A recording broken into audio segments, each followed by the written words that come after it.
भारतीय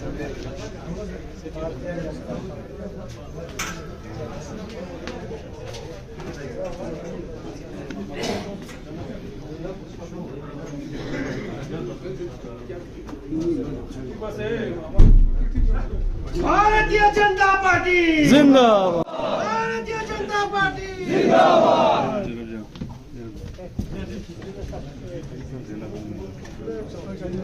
कौम को शमशीर की हाजत नहीं रहती हो जिसके जवानों की खुद ही सूरत फौलाद। मैं गुजारिश करूंगा हमारे चहेते लीडर लद्दाख के हरदिल अजीज और एमपी लद्दाख श्री जमील सलीम अफजल से कि वो अपने ख्यालात पेश करें। शुक्रिया।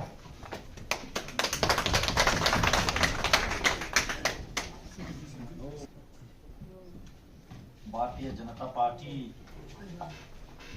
कारगिल डिस्ट्रिक्ट के एक बहुत बड़ा मीटिंग जिसका नाम संयुक्त मोर्चा सम्मेलन यानी कि ऑल मोर्चा मीटिंग के नाम से आज यहाँ पे हो रहा है, जिसका क़यादत हमारे भारतीय जनता पार्टी के honourable state president Shri Phunsuk Tanzin ji जो कर रहा है।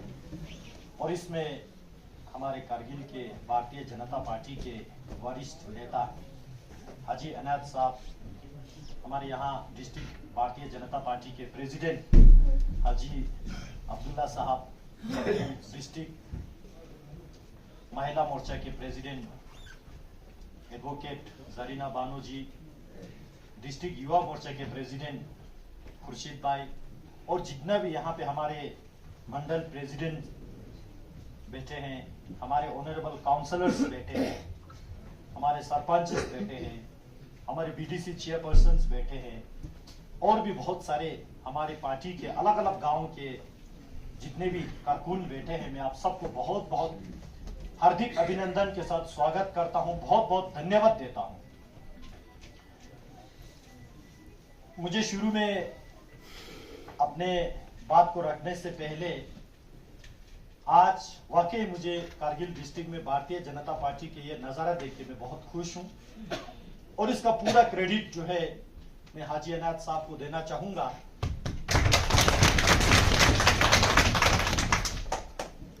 और हाजी अनायत साहब ने अभी अपने बात रखते समय मैं इस बात के हैरान हूं, एक बार नहीं, दो बार नहीं, 3 बार हाजी साहब ने कहा कि कारगिल में भारतीय जनता पार्टी का काउंसिल बनेगा। और इस बात पे मैं हाजी साहब के कमिटमेंट को, हाजी साहब के सिंसियरिटी को देखते हुए पूरे खित्ते लद्दाख में जितने भी हमारे भारतीय जनता पार्टी के लीडर से कारकुन है, चाहे लेह में हो, नुब्रा में हो, जंस्कार में हो, द्रास में हो, चंगता में हो, शाम में हो, कारगिल के अलग अलग इलाकों में हो, सभी लोगों की ओर से आपको एक खताब के साथ इस मोटिवेशन के लिए बहुत बहुत धन्यवाद देना चाहूंगा। भारतीय जनता पार्टी भारतीय जनता पार्टी श्री हाजी अनायत अली हाजी साहब आगे बढ़ो, हम तुम्हारे साथ हैं। हाजी साहब आगे बढ़ो, हम तुम्हारे साथ हैं। दोनों संवाद लांग से जरूर कुछ दे संवाद एक बार लांग से चलना है। हाजी साहब आगे बढ़ो, हम तुम्हारे साथ हैं। हाजी साहब आगे बढ़ो, हम तुम्हारे साथ हैं। हाजी साहब आगे बढ़ो, हम तुम्हारे साथ हैं। बहुत बहुत धन्यवाद। ये होता है एक माहौल, मोटिवेशन, शुरुआत, और ये जीत का आगाज। ये आगा साहब भी बैठे, शेख साहब भी बैठे, कमी थोड़ी है हमारी पार्टी में। मैं आप सबको बहुत बहुत मशहूर हूं।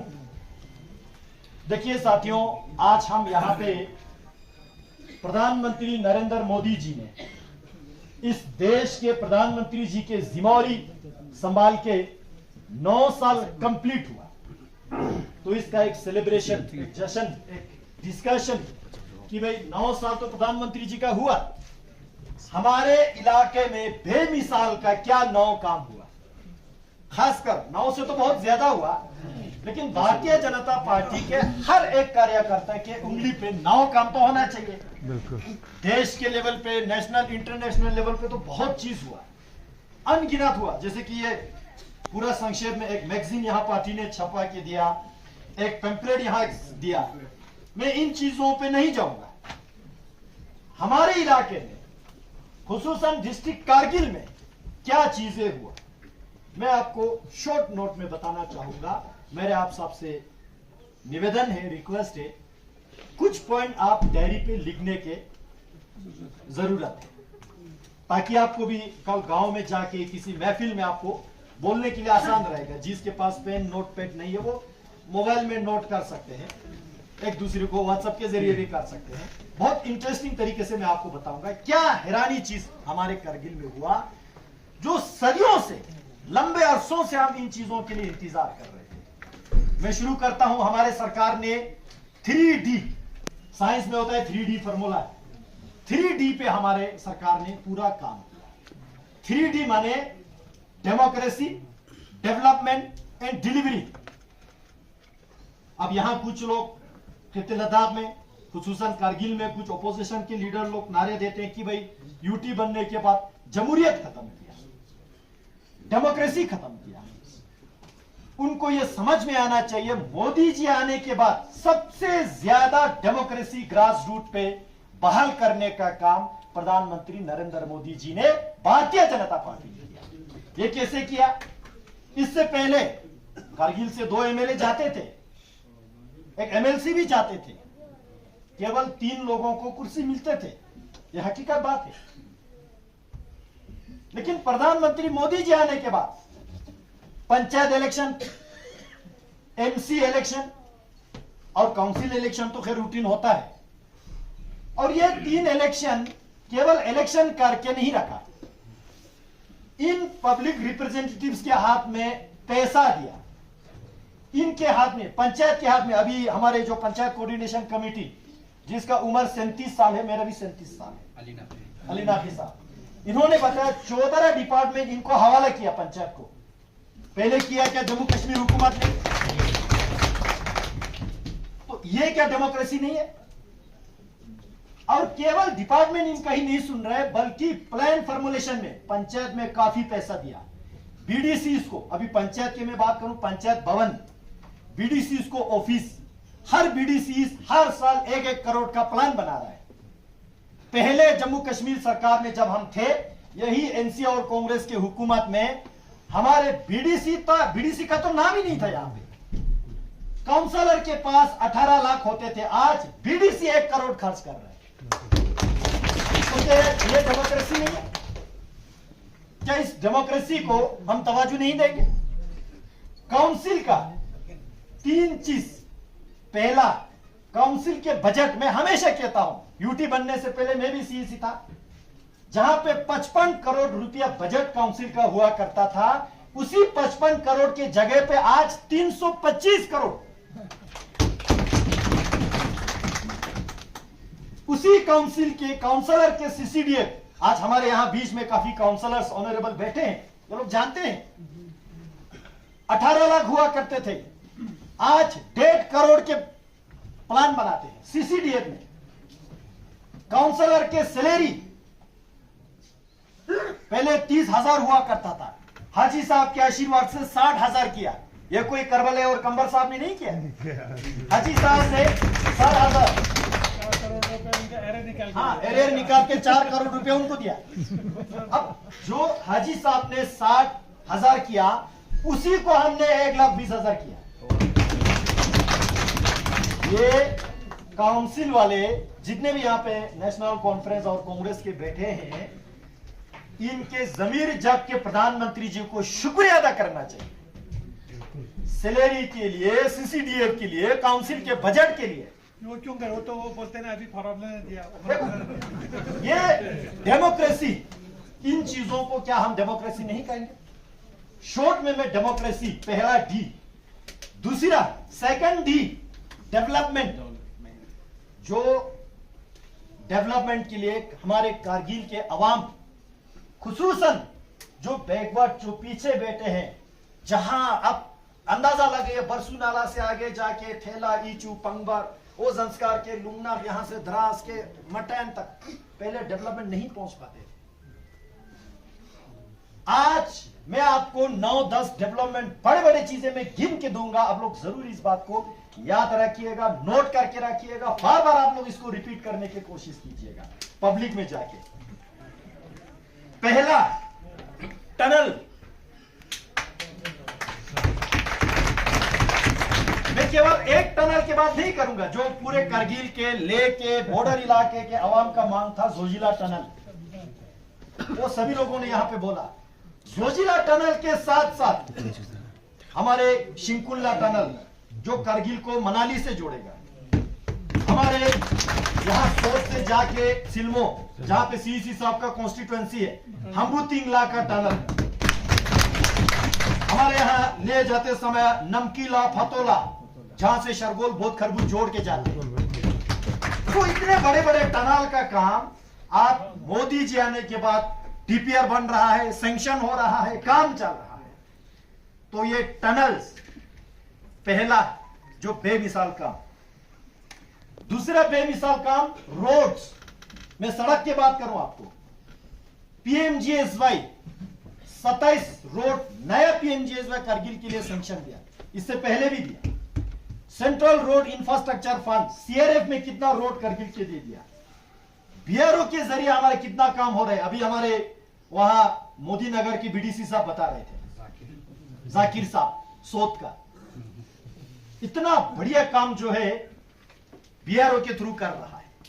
उसी तरह यहां से जंस्कार जोड़ने का काम NH 301 वो केवल सड़क नहीं बन रहा है, वहां पे जिन लोगों का जो दरक जाते हैं, जिन लोगों का घर जाते हैं, जिन लोगों का वॉल जाते हैं, जिन लोगों का जमीन जाते हैं, 4 गुना कंपनसेशन के साथ ये हुआ मोदी जी का दूसरा बेमिसाल काम। तीसरा बेमिसाल काम मोबाइल टावर, जो हमारे सभी यूथ का जो दिल के धड़कन, इंटरनेट कोविड के महामारी के टाइम पे हम सब ने झेला और बहुत लोगों ने इस बात के इंपॉर्टेंस जरूरी को समझा कि इंटरनेट के बगैर आज के जमाने में ना तालीम चल सकता है, ना हेल्थ चल सकता है, ना कोई ऑनलाइन बिजनेस चल सकता है, ना कोई सरकारी स्कीम चल सकता है। प्रधानमंत्री मोदी जी आने के बाद 2019 के बाद कारगिल में पहले कितना 27 या 28 जो है यूएसओएफ का टावर जियो का दिया था। और आप लोगों को याद है मैंने एक डायलॉग दिया था उन दिनों, खिसिया ने बिल्ली खंबा नोचे। हम इतना प्रोजेक्ट सैंक्शन करके लाते हैं और यहां पे कुछ लोग जेब में कैंची लेके घूमते हैं। और केवल वो 27 टावर ही नहीं, आज के डेट में और 101 टावर जो 4G के साथ लगाना है, जिसमें से 80 टावर का सब कुछ survey, land allotment, soil testing, technical sanction सब कुछ हो चुके हैं, कॉन्ट्रैक्टर भी आ चुके हैं। इसी कुछ दिनों में वहां पे जमीनी स्तर पे काम भी शुरू करेंगे। भारतीय जनता पार्टी, भारतीय जनता पार्टी।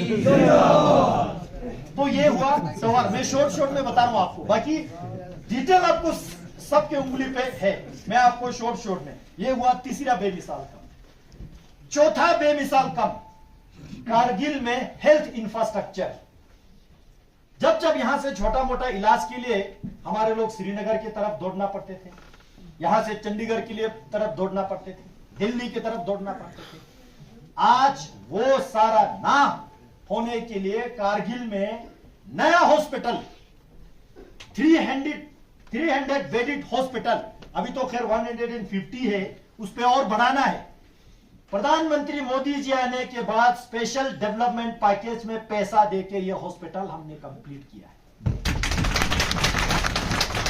केवल हॉस्पिटल का बिल्डिंग नहीं बना, उसके अंदर इक्विपमेंट्स, फर्नीचर्स, अलग अलग प्रकार के जो मेडिकल रिक्वायरमेंट होते हैं वो सारा लगाया।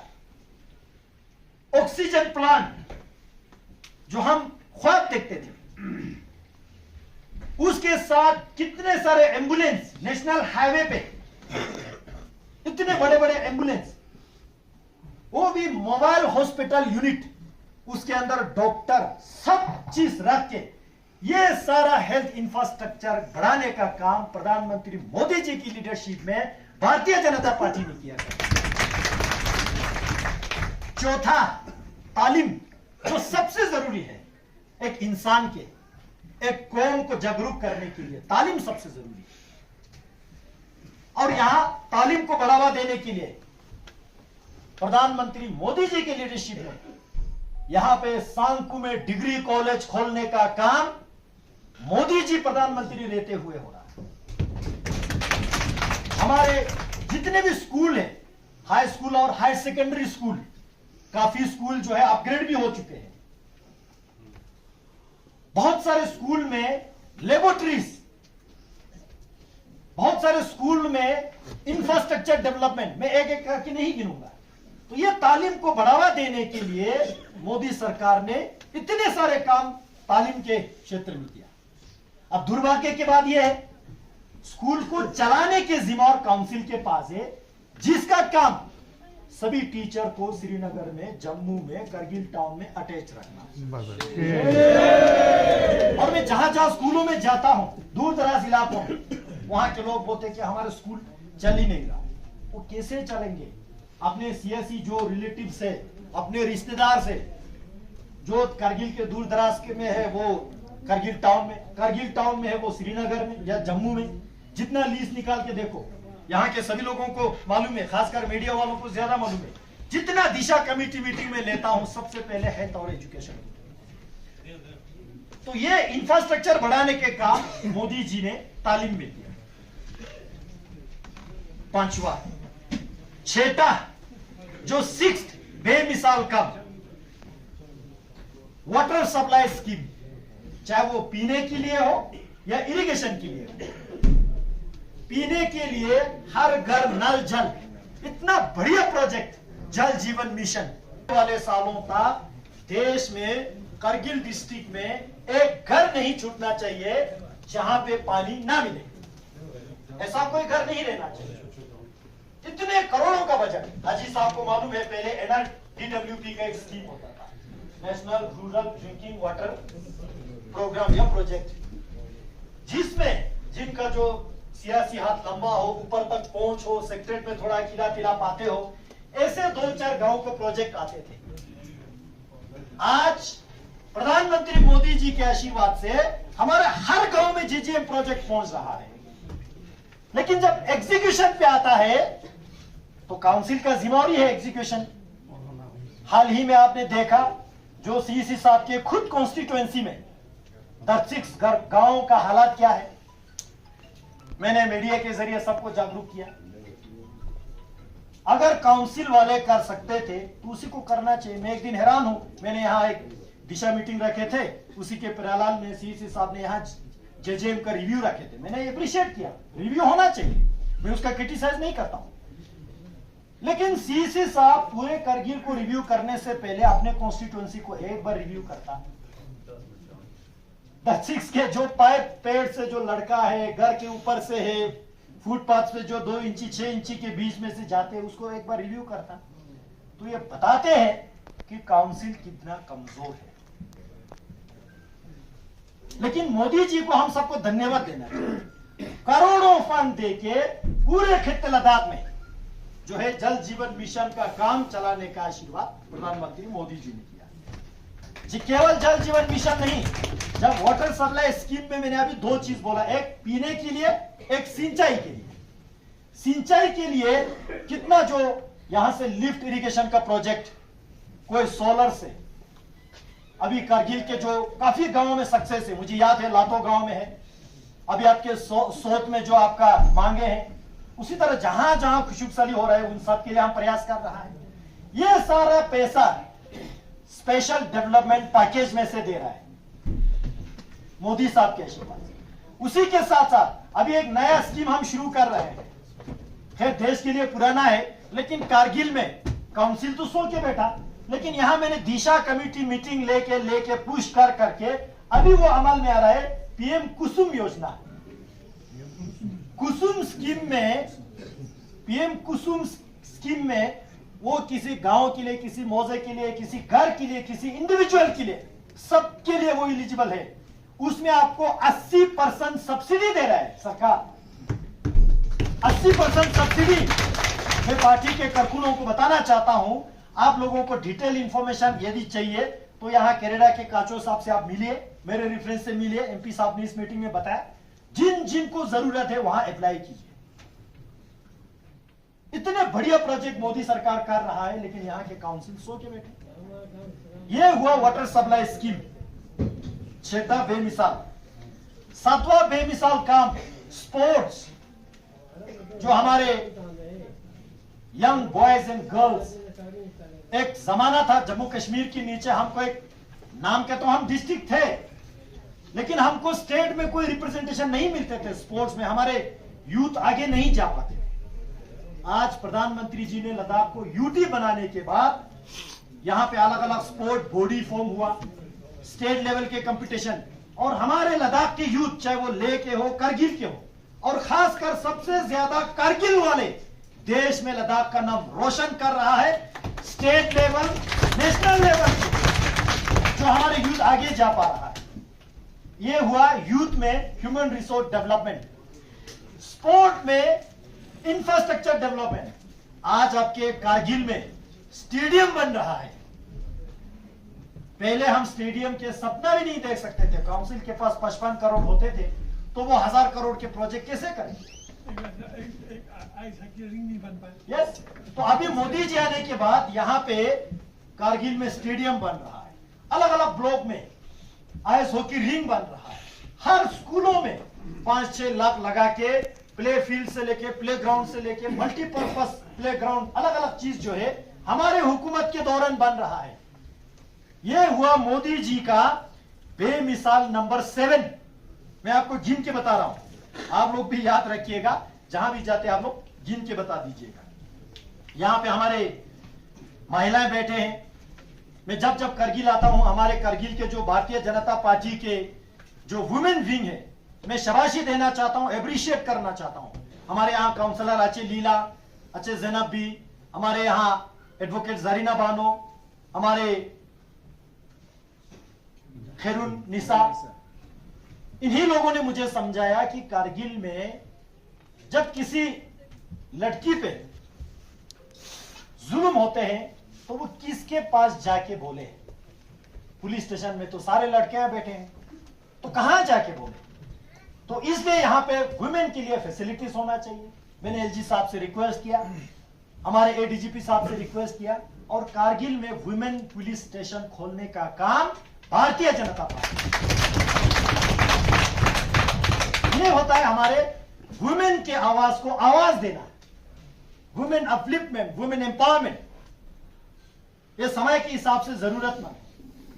मैं इस वुमेन पुलिस स्टेशन के लिए शुक्रिया देना चाहता हूं हमारे भारतीय जनता पार्टी के वुमेन विंग को। यह हुआ जो 9वें बेमिसाल का, गिनते जाऊं तो लिस्ट बहुत लंबा है। और मैं आपको बताता हूं 10वें जो ओवरऑल इंफ्रास्ट्रक्चर डेवलपमेंट। अब इसमें मैं गिनते जाऊंगा तो बहुत लंबा हो जाएगा, इसलिए मैं ओवरऑल का नाम लगा रहा हूं, जिसमें आपका एनिमल हस्बेंड्री में, शीप में, अलग अलग डिपार्टमेंट में, एग्रीकल्चर में जितने भी स्कीम और प्रोजेक्ट इंफ्रास्ट्रक्चर हो रहा है, तो ये 10वें में सब कंक्लूड करके बेमिसाल काम प्रधानमंत्री मोदी जी का, मैं बड़ा बड़ा 10 काम आपके सामने गिन के जा रहा हूं। ये पूरा डेवलपमेंट है कि नहीं? आप सब बताइए, ये बेमिसाल डेवलपमेंट है कि नहीं है? तो दूसरा हुआ हमारा डेवलपमेंट, इतने सारे। अब मैं तीसरे डी पे आता हूं, डिलीवरी, यानी कि आप तक पहुंचाना है, गरीब आवाम तक उसके हक और हुकूक पहुंचाना है। सबसे बड़ी बात पूरे कारगिल कौम के लिए, लद्दाख के मुसलमान कौम के लिए, चाहे वो शिया हो, सुन्नी हो, हमारे नूरबख्श हो, हमारे अलग अलग फिरके के लोग हो, सभी लोगों के लिए गर्व की बात है। मोदी साहब को शुक्रिया अदा करना चाहिए, लद्दाख में पहली बार हज कमेटी बनाया। और ये केवल नाम के एक सूखा हज कमेटी नहीं बनाया, हज कमेटी जनवरी में बनाया, अभी फरवरी, मार्च, अप्रैल, मई तक आपने इसका प्रोग्रेस देखा। हमारे 475 हाजीज के application without lottery, without quota, सबके सब मोदी साहब ने सेलेक्ट करके हाथ में भेज दिया। उनके लिए ट्रेनिंग अलग अलग जगह पे, ले वालों के लिए ले में, करगिल वालों के लिए करगिल में, नुब्रा वालों के लिए नुब्रा में।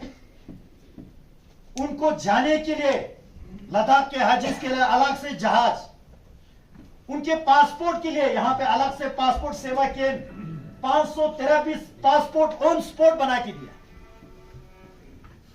तो ये डिलीवरी पहले क्यों नहीं दिया?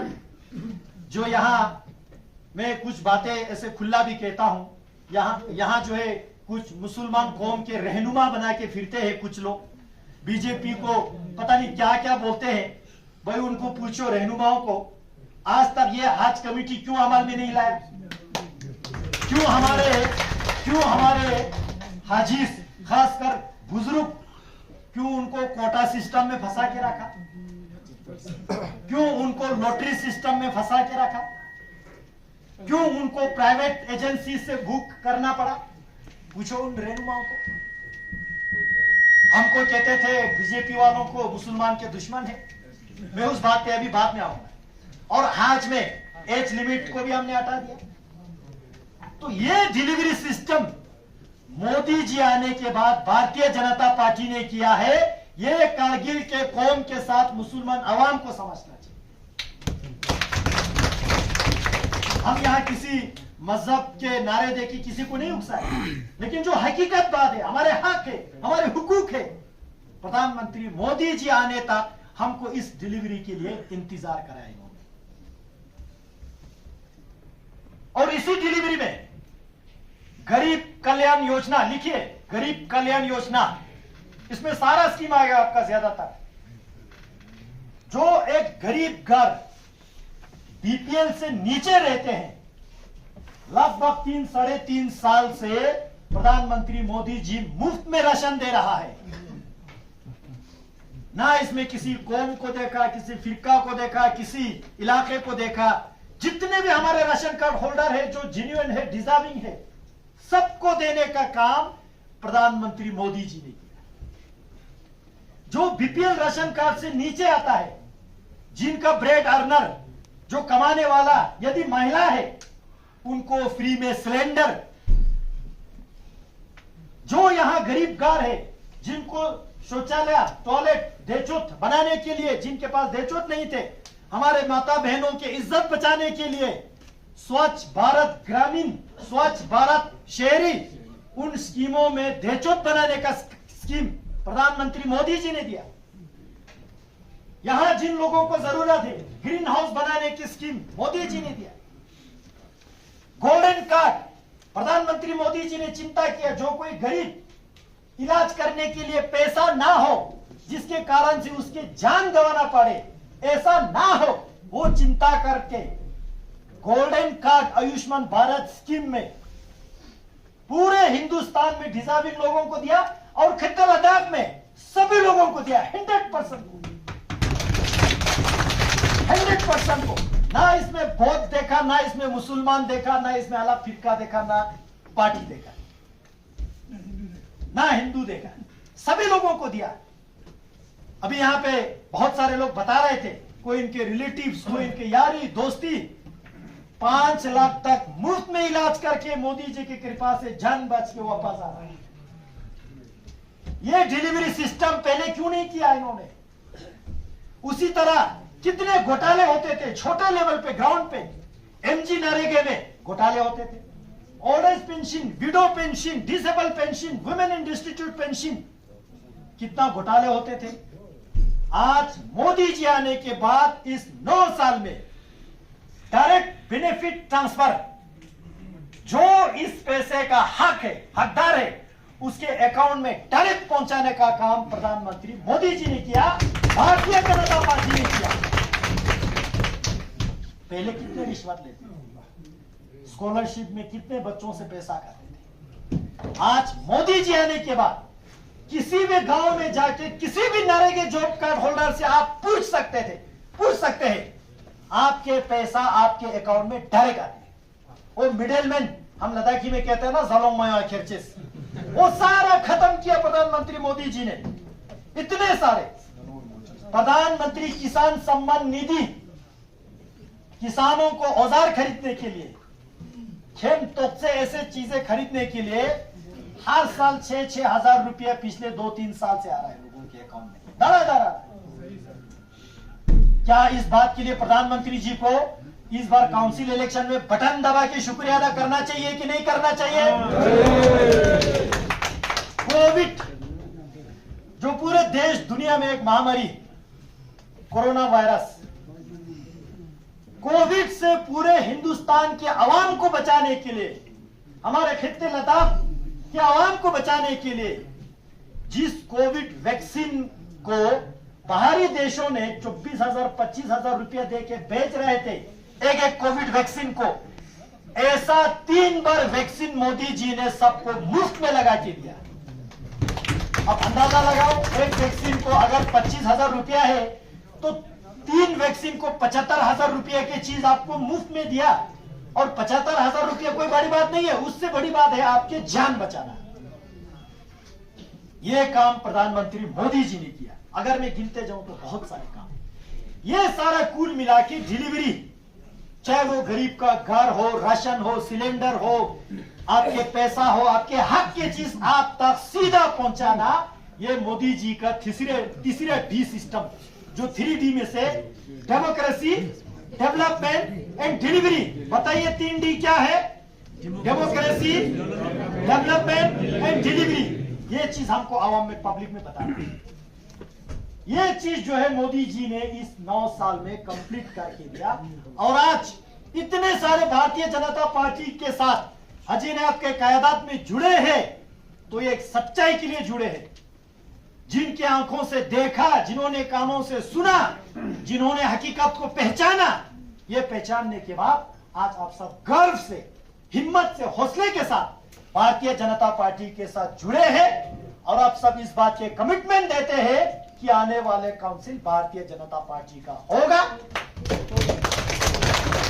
और जितने भी काम सेंट्रल गवर्नमेंट का स्कीम, यहां पे फसल बीमा योजना अभी भी इंप्लीमेंटेशन में नहीं है, मैं आपको बता रहा हूं, यह काउंसिल का कमजोरी है। यह सारा कमजोरी हटाने के लिए यहां पे काउंसिल भारतीय जनता पार्टी के बनाना केवल बीजेपी के लिए नहीं, उससे ज्यादा करगिल के आवाम को जरूरत है। ये चीजें मैं आपके सामने गिन के बोलता हूं। अब मैं थोड़ा जो है 2-4 सेंटेंस सियासत पे बोलना चाहूंगा। सियासत अपने आप में एक पहचान रखते हैं। एक जमाना था, अभी हाजी साहब जिक्र कर रहे थे तो मुझे याद आया, करबलाई साहब आज जिस कांग्रेस पार्टी के झंडा खड़ा के चलते हैं, यही करबला साहब ने, यहाँ बुजुर्गों को, खासकर हमारे शर्मा लोगों को याद होगा, यही करबला साहब यहाँ पे एक नारा देते थे, आगा जमवाल साहब को, कांग्रेस पार्टी बौद्ध पार्टी, आगा जमवाल बौद्ध जमवाल, याद है आप लोगों को? जब बरसू इलाके से पी नमजल साहब को वोट देते थे तो पी नाला, बौद्ध नाला, याद है आप सबको? आज वही करबलाई कांग्रेस पार्टी का रखवाला बन के चलते। तो ये आवाम को झूठ बोलने का काम भारतीय जनता पार्टी कभी नहीं करेगी। हम डेवलपमेंट के लिए खड़े हैं, हमने डेवलपमेंट किया है, हम डेवलपमेंट करेंगे और डेवलपमेंट के नारा लेके हम लोगों में जाएंगे। उसी तरह जो इससे पहले जब मैं यहां आए थे, काफी बड़े बड़े प्रोजेक्ट्स का हमने फाउंडेशन स्टोन रखा, तो कुछ लोगों को थोड़ा में दर्द हुआ। यही इनका काम है। जितने हम दिल्ली से काम सैंक्शन करके लाते हैं, अभी हाजी साहब यहां पे सही बात इन्होंने रखा, आप करगिल के चेयरमैन साहब फिरोज खान जी को पूछिए, आपने 5 साल में कौन मिनिस्टर के साथ आप मिलने गया? कौन सा प्रोजेक्ट के बारे में आपने रिक्वेस्ट किया? कौन सा प्रोजेक्ट आप खुद जाके दिल्ली से सैंक्शन करके लाया? हमने लाया यहां पे स्मार्ट सिटी, अभी यहां पे बब्बर साहब बता रहे थे, दिल्ली से लाने का काम एमपी का, ग्राउंड पे अमल करने का काम काउंसिल का। क्यों अभी तक कंप्लीट नहीं कर पाया? सिर्फ फीता कटने और फाउंडेशन स्टोन रखने से इनका पेट भरता है। और इन्होंने बहुत बड़ा करगिल को गुमराह करने के बाद कहा उस प्रेस कॉन्फ्रेंस में, ग्रेटर कारगिल डेवलपमेंट अथॉरिटी, अब सबको याद है मैं एक चीज आपको मिसाल दूंगा। मैं यहां से जब भी श्रीनगर आता जाते रहता हूं तो जोजिला टॉप पे आते समय मुझे बहुत चिंता हो गई। हमारे कारगिल के इलाके का बाउंड्री कहां तक है? कारगिल काउंसिल आज तक इस पे क्यों चुप बैठे? हमारे कारगिल का बॉर्डर और श्रीनगर का बॉर्डर कहां तक है? जोजिला टॉप तो बीआरओ का है, हमारे रेवेन्यू का नहीं है, जीरो बाउंड्री नहीं है। वो जो है बीआरओ ने अपने काम बांट के दिया है, तो बीआरओ का 0 पॉइंट, वो कारगिल और श्रीनगर की 0 पॉइंट नहीं है। मैं एक बहुत बड़ा बयान दे रहा हूं यहां से। हमारे कारगिल का बाउंड्री कहां तक है? सोनामर्ग तक है। तो जोजिला टॉप पे कश्मीरी आय की दुकान क्यों चला? आप फराज वाले पूछिए। मैंने सीसी कारगिल को जब कोविड शुरू में हुआ था ना, मैं खुद गाड़ी लेके यहां से आए थे। उन दिनों मैंने सीसी साहब को रिक्वेस्ट किया, मैंने बोला भाई साहब रेवेन्यू डिपार्टमेंट काउंसिल के अंडर है, अगर मैं यहां से चिट्ठी लिखूं तो फिर आपका स्टोर में जिम्मो आएगा। मैंने बोला सीसी साहब जो वहां पे कश्मीरी आए हैं, अब इन सबको क्यों नहीं भगाते हो? क्या आप पैसा खाते हो इनसे? क्यों नहीं भगाते हो? वो भगा के आज वहां जितने भी टूरिस्ट सैलानी वहां फोटो खींचने, स्नो स्की करने के लिए, बर्फ देखने के लिए आते हैं, तो वहां पे चाय की दुकान, स्नो स्कूटर ये चलाने के लिए क्या हमारे कारगिल के यूथ को नहीं मिलना चाहिए? क्या हमारे द्रास के यूथ को नहीं मिलना चाहिए? तो काउंसिल यहां पे क्यों चुप है? अभी तक काउंसिल ने कारगिल के बाउंड्री कहां तक किया, नहीं किया। और इन कश्मीरियों को सीसी साहब ने क्यों नहीं भगाया? उसके बाहर है वो तो आपने कश्मीरी को दे दिया, और जो अंदर है वो तो काउंसिल ने हाथ काट के लिख के दे दिया यूटी एडमिनिस्ट्रेशन को। आज मैं दोबारा बोल रहा हूं। और सीसी साहब ने क्या बोला उस प्रेस कॉन्फ्रेंस में? नहीं जी, वो ऑर्डर अभी होल्ड पे। भाई होल्ड पे का क्या मतलब है? आप हमें कारगिल के आवाम को उसका विड्रॉवल ऑर्डर दिखाओ ना, तब हम माने। लद्दाख गेजेट में से उसको विड्रॉ करा और विड्रॉवल का ऑर्डर हमें दिखाओ, फिर हम मानेंगे हाँ काउंसिल ने कारगिल के आवाम के इंटरेस्ट के लिए काम किया। आपने तो लिख के दे दिया, वहां कनौर से लेके यहां पता नहीं 100 इलाके से पूरा लिख के दे दिया। छने कोटा आपने लिख के दे दिया, ले सीसी ने नहीं दिया, ले सीसी ने लिख के नहीं दिया।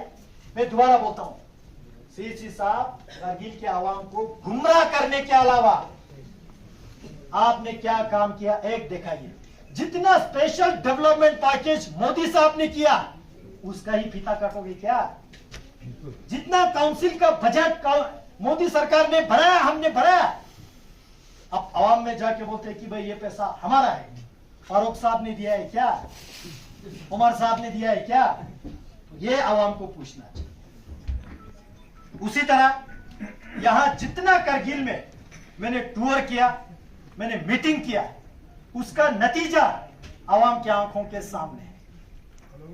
और आज केवल ये मीटिंग हमारा बहुत इंपॉर्टेंट मीटिंग है। और इस मीटिंग में आते समय लास्ट टाइम मैं यहां आया तो लोगों को वादा करके गया कारगिल के आवाम को कि कारगिल में इलेक्ट्रिक बस चलाना बहुत जरूरी है। आज आप सबको बहुत बहुत मुबारक इस बात के। 4 इलेक्ट्रिक बस कारगिल में लाके आज फ्लैग ऑफ करके कारगिल एडमिनिस्ट्रेशन को हवाले करके, और जिन 4 बसों में से एक बस हमारे द्रास के रूट पे चलेंगे, दूसरी बस हमारे सुरू सांगपुर रूट पे चलेंगे, तीसरी बस हमारे कारगिल टाउन में। आप सबको याद है जब मैं हॉस्पिटल विजिट किया था नया शिफ्ट होने के बाद, वहां के जो मरीज पेशेंट और उनके अटेंडेंट ने बताया कि हॉस्पिटल तो बढ़िया बना है, लेकिन हमको यहां से घर खाना लाने जाने में दिक्कत आता है, पब्लिक ट्रांसपोर्ट नहीं है। तो आज उसी बात को ध्यान रख के एक इलेक्ट्रिक बस हॉस्पिटल से काउंसिल सेक्रेटरीट से लेके पूरे कारगिल सेंटर में चक्कर लगाएंगे। और चौथा बस यहां से ले की तरफ खालसे के साइड चलेंगे और ले से खालसे तक एक बस आएंगे। तो ऐसा करके पूरे कारगिल के अलग अलग इलाकों को हमने इलेक्ट्रिक बस के साथ जुड़ाने का काम आज से शुरू किया है। और मुझे इस बात की भी मालूम है शाम को इसका क्रेडिट कोई और लेंगे, जिसका कोई सब्जेक्ट ही नहीं। प्रधानमंत्री मोदी जी ने कहा लद्दाख को कार्बन न्यूट्रल बनाना है, तो कार्बन न्यूट्रल बनाना है तो हमें डीजल काम करके इलेक्ट्रिक व्हीकल चलाना है। या तो आप वो बताइए, वो जो है क्रेडिट ले। जिंदाबाद